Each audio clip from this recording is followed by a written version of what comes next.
Érase una vez en la antigua Roma un fabricante de vidrio que quiso regalarle una copa al emperador. Una vez que éste la hubo examinado, el artesano la cogió y la arrojó contra el suelo. Sin embargo, el recipiente no se rompió en 1000 pedazos, tan solo se abolló un poco. El artesano sacó un martillo y le devolvió la forma original. ¿Sabe alguien más cómo fabricar este vidrio flexible?, preguntó maravillado el César. Cuando el artesano respondió que no, el emperador ordenó que le cortaran la cabeza. Y es que si la gente hubiera conocido la existencia de tan increíble material, el oro y la plata habrían perdido todo su valor. Esta historia aparece en el Satiricón, una obra del siglo I atribuida a Petronio. Y no sé a vosotros, pero a mí esto del vidrio flexible me hace pensar en una cosa: plástico.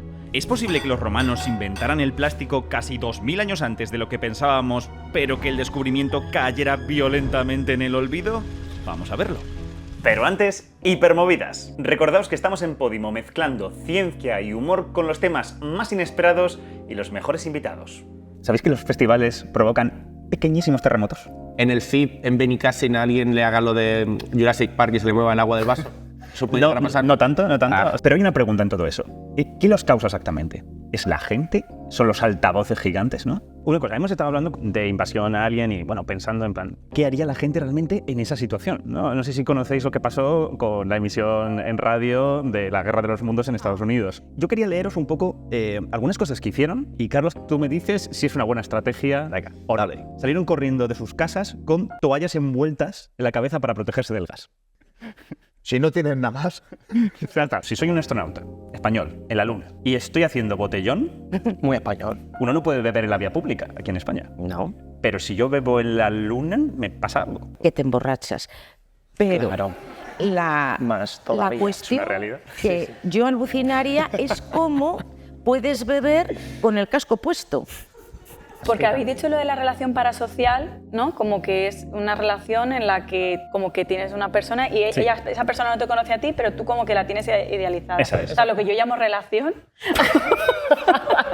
Claro, por eso es tan fácil identificarse con Pero esto es súper tóxico. Sí, ya están disponibles los episodios de la ciencia y Taylor Swift, de supervivencia en una invasión alien, una masterclass de derecho espacial y de la ciencia de los festivales. Tenéis para verlos 45 días gratis de Podimo en el link que os dejo en la descripción. Y, dicho todo esto, investiguemos este misterio químico.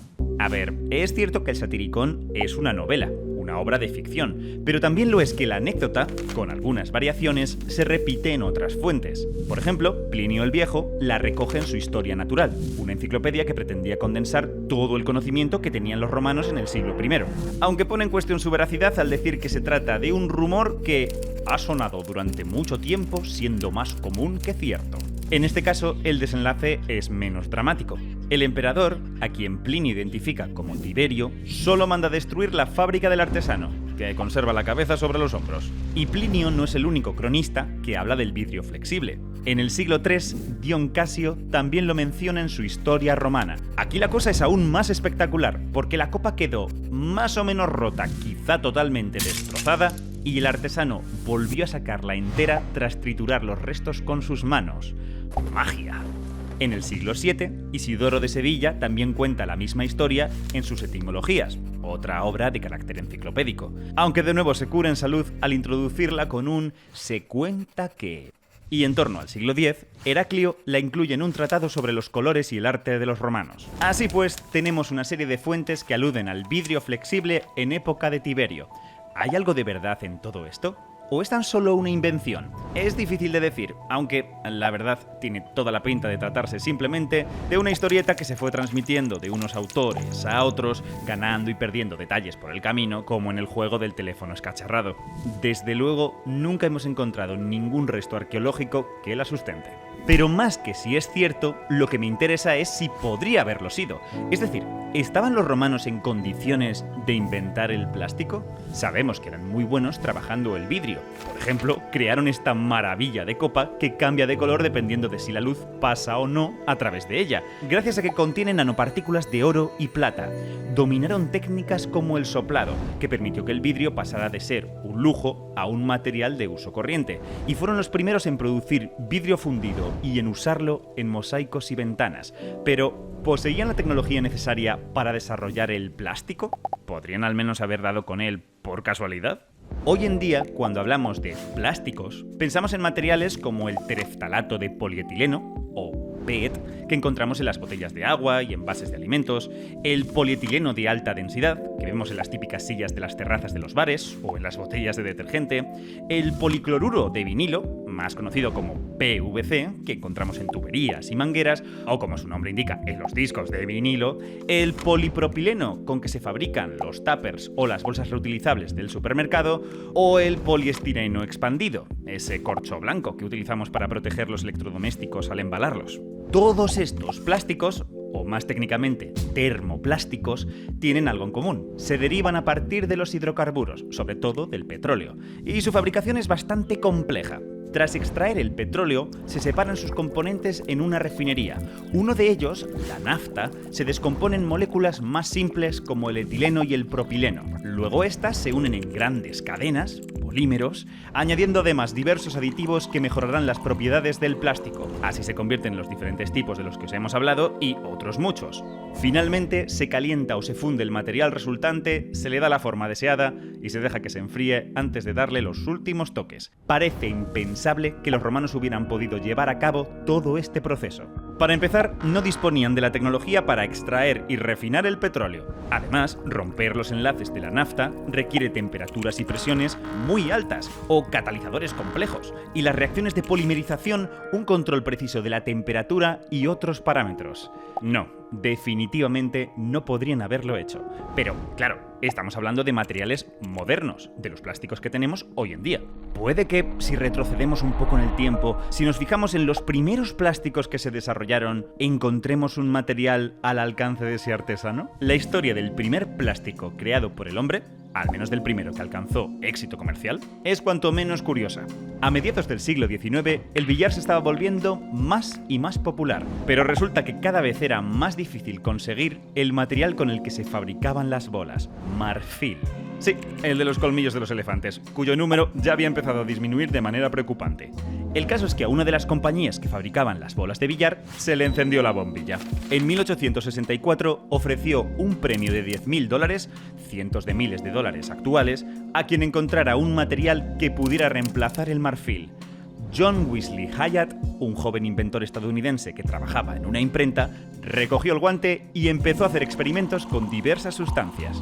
Por casualidad, se le derramó un líquido que los impresores usaban para proteger sus dedos, que al secarse formaba una película sobre ellos. Cuando Hyatt vio los restos endurecidos, se le ocurrió que quizá podría usar ese líquido para recubrir las bolas. Más tarde decidió usar su principal componente, la nitrocelulosa, una mezcla de celulosa, la molécula vegetal por excelencia, y ácido nítrico para fabricarlas. El problema es que esa sustancia era altamente inflamable y muy explosiva. Había que estabilizarla de algún modo. Finalmente, en 1870, Hyatt halló el ingrediente que le faltaba: el alcanfor, presente en la madera de un árbol originario de Asia, y así fue como patentó el celuloide, un material que allanaría el camino para los plásticos modernos. A lo mejor os suena a cine, y es que sería fundamental para Hollywood, dado que sirvió para fabricar las cintas donde se grababan las películas. Lo que no está muy claro es si llegó a cobrar la recompensa, y hay quien dice que todo esto de la casualidad...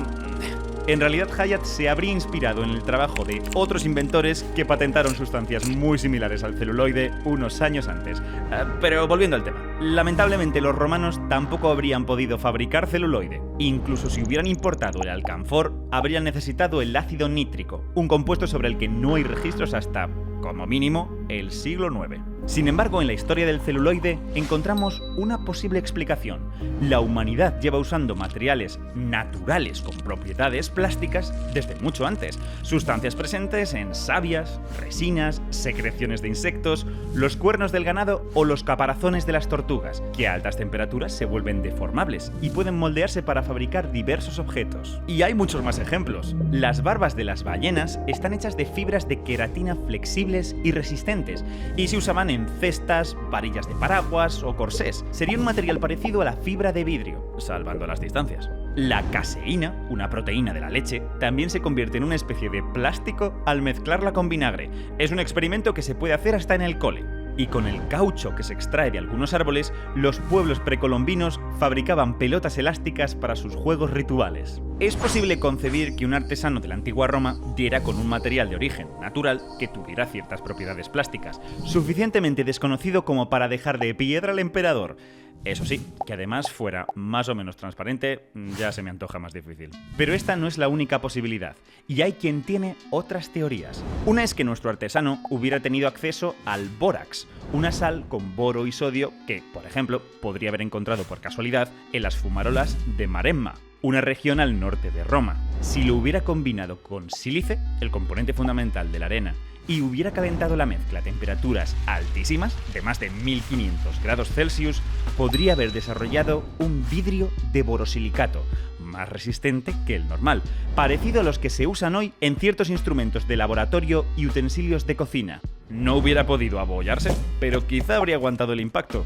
También hay quien considera que la historia del artesano en realidad no habla de vidrio flexible, sino de vidrio curvado, como el que vemos en asas y otras estructuras. Y otros creen que podría estar haciendo alusión al vidrio templado, sometido a un tratamiento térmico para aumentar su resistencia, o algún otro material novedoso como el aluminio, que no se aisló hasta el siglo XIX. Incluso podría tratarse de una referencia al soplado de vidrio, técnica que los romanos importaron de Siria más o menos por esas fechas. Sin embargo, lo más sencillo es pensar que le estamos dando demasiadas vueltas, que no se trata más que de una fábula para ejemplificar lo increíblemente poderosos que eran los césares y cómo hubieran podido enterrar cualquier innovación, literalmente.